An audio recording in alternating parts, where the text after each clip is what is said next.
সেলুনে ওদের হাতে ম্যাসাজ পাওয়াটা কিন্তু একটা আলাদাই মজা।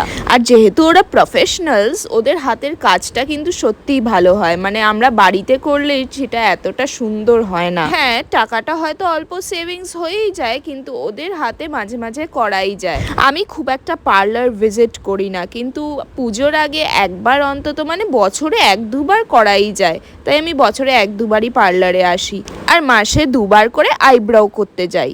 বয়স তো হচ্ছেই, তাই পাকা চুল মাঝে মাঝে উকি মারে। অবশ্য আমার খুব ছোট বয়স থেকেই পাকা চুল, আমার বাবার মতো। বাবারও নাকি 18-19 বছর বয়স থেকে পাকা চুল দেখা দিয়েছিল, আমারও তাই একটু রুট টাচ আপ করে নিলাম। আর বর ওইদিকে সুইমিং জয়েন করেছে বলে কি ট্যানটাই না পড়েছে।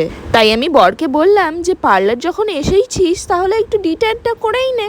ও মা, দেখলাম বর খুব একটা আপত্তি করলো না, একবারেই রাজি হয়ে গেল। এত বিজি শিডিউলের মধ্যে আমরা কিন্তু নিজেদের যত্ন রাখতে ভুলেই